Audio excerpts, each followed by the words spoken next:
Today, we're going to unpack a really fascinating way of looking at history and art. It's a theory that asks a big question. When you look at an old object in a museum, should it tell you a story, or should it just stop you in your tracks and leave you speechless with wonder? And believe it or not, this whole giant idea, it all starts with something you would never, ever expect. Yep, a hat. We're going to see how this one piece of red felt can tell a story that spans centuries. A story about immense power, about theatrical rebellion, and about how we even decide what's worth saving from the past. So, let's get into it. So the hat we're talking about belonged to this guy, Cardinal Wolsey. He was one of the most powerful people in 16th century England. And for him, this red cardinal's hat wasn't just something he wore. No, it was a symbol, a potent symbol of his incredible authority in both the church and the state. But the really wild part is the journey this hat took after Wolsey. Once he fell from power and the Protestant Reformation kicked off, this sacred object was sold off to a troupe of actors. It was kind of this defiant act, like saying all that church ceremony was just a bunch of theater anyway. For hundreds of years, it was just a prop. Then, get this, in the 19th century, an actor wears it on stage to play Cardinal Wolsey. And today, it just sits there, silent, inside a glass case at Oxford. Its meaning has been completely rewritten at every single step. And that's the big idea here. The hat's story shows us that cultural objects aren't static things. They're not frozen in time. They're constantly being reinterpreted, grabbed by different people for different reasons, and given totally new meanings as they travel through history. This very idea is the beating heart of a critical theory called New Historicism. So what in the world is New Historicism? Well, think of it as a lens. It's a way of understanding things, a play by Shakespeare, a painting, even Wolsey's old hat, not as these isolated masterpieces, but as things that are deeply tangled up in the messy, complicated world that made them. The theory, which was really championed by a guy named Greenblatt, argues that it's a two-way street. It looks at the historicity of texts, meaning how all the forces of history shaped a work of art. But it also looks at the textuality of history, how the stories and biases of an era shape what we even think of as history. Basically, art and history, they're not separate. They're in a constant conversation, actively creating each other. Greenblatt found it was actually easier to explain this idea by talking about what it's fighting against. So, New Historicism completely rejects the idea that history is some kind of unstoppable train that we have no control over. It pushes back on the idea that we should be these totally neutral observers of the past, arguing that, come on, our present-day values are always part of the equation. And it absolutely rejects just putting great art up on a pedestal without digging into the conflicts and the power struggles that were churning away when it was made. Now, to really see how this works, we've got to get a handle on two key concepts at the core of the theory. They represent two totally different ways we can experience art and history, and they're always kind of pulling on each other. Let's break down resonance and wonder. Okay, so on one side, you have resonance. Resonance is that feeling that an object is echoing with the world it came from. It's when you can almost hear the buzz of history, the politics, the social arguments, all packed into that one thing. Wonder, on the other hand, is the total opposite. It's that moment that just makes you gasp, when an object's pure power and beauty seem to silence everything around it, making it feel totally unique, totally timeless. Here's how Greenblatt himself puts it.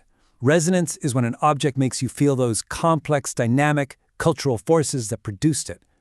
And Wolsey's hat? It's the perfect example of resonance. You literally can't look at it without thinking about its incredible, complicated journey through time. And wonder? That's the power to stop the viewer in his tracks. Just think about the first time you saw a painting or a sculpture that truly took your breath away. It demands all of your attention, right? It just isolates you in this moment of pure awe. Everything else just kind of melds away. All right, so these aren't just abstract ideas floating around. They actively shape how we experience culture every single day. And a fantastic way to see the difference is to tell a tale of two very, very different museums. First, let's dive into an experience that is almost pure, overwhelming resonance. Our example is the State Jewish Museum in Prague. Now, it's housed in a series of old synagogues, and it displays these incredible artifacts from Jewish communities all across the region. But the story of how this collection came to exist is the source of its almost unbearable power. See, the museum's collection, it was put together by the Nazis during World War II. They confiscated these sacred objects, Torah crowns, beautiful textiles, silverwork, from Jewish families and communities right as they were being deported to concentration camps. The original curators were Jewish prisoners, forced to catalog the heritage of their own people, all while knowing the Nazis' horrifying plan to create a museum to an extinct race. You just can't walk through that museum and simply admire the craftsmanship. Every single artifact vibrates with the silenced voices of the people who cherished them. Greenblatt calls it a cultural machine that forces you into this dizzying back and forth between feeling homage for the culture and desecration for what was done to it. The history is so loud, so present, you can't escape it. That is the power of resonance. Okay, now let's do a complete 180.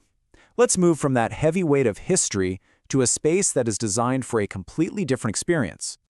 Think about a typical modern art museum. Greenblatt calls this kind of place a temple of wonder. And really, everything about it is engineered for one single purpose. You know the vibe. The focus is always on the isolated masterpiece, hanging on a perfect white wall.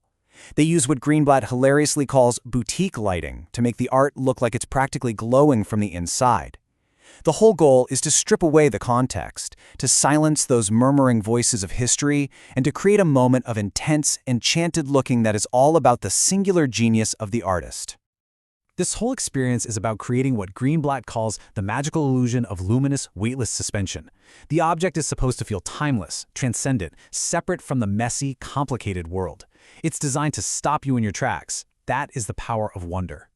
So you've got the deep, story-filled experience of resonance, and then you have the breathtaking, focused experience of wonder. So which one is better? Well, for new historicism, that's completely the wrong question to ask. The goal is not to pick a winner. Greenblatt's point is that both resonance and wonder are really valuable ways of connecting with the past. The crucial thing is to be aware of the choice. When a museum is designed purely for wonder, what historical context, what stories are we losing?